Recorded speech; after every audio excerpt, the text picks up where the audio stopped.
So I'm going to go through a detailed example that combines everything we've learned in this course.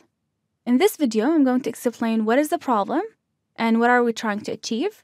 You can give it a try and try to come up with the ladder logic and check your solution later. In any PLC programming, each PLC programmer has his or her own preferred method. So each problem has more than one right way to solve it. There are some general rules that will make programming a little bit easier and help you to build the ladder logic. So let's take this example that involves programming an automatic control for the system shown. When the start push button starts, a stacker starts stacking plywood sheets at position A using sensor A. When 12 sheets are stacked, the conveyor goes on and moves the stacks to position B. A sensor is used to stop the conveyor at position B. At B, there's a paint that's applied for 10 seconds. After painting is complete, the conveyor restarts automatically.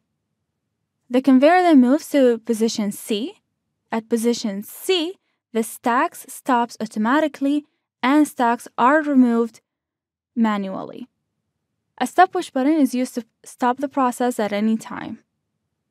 So let's assume that we're only using one stack on the conveyor at a time, and all relays are normally open except for the stop push button. It's a normally closed relay.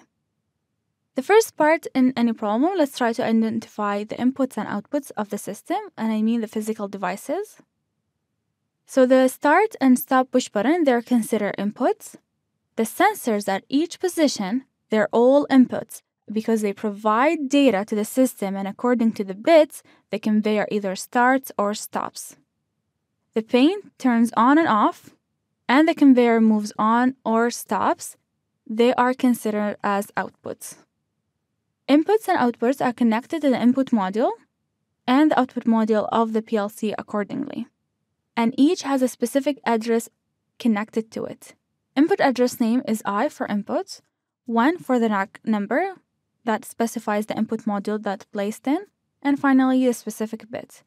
Output address is O for output, 2 is the rack module number, and finally the specific bit. So here are the addresses for each input and output for the system. I'm going to use that later on when we do the simulation. So the layout of the process is as following. You press a start push button to start the process. After 12 sheets, conveyor starts.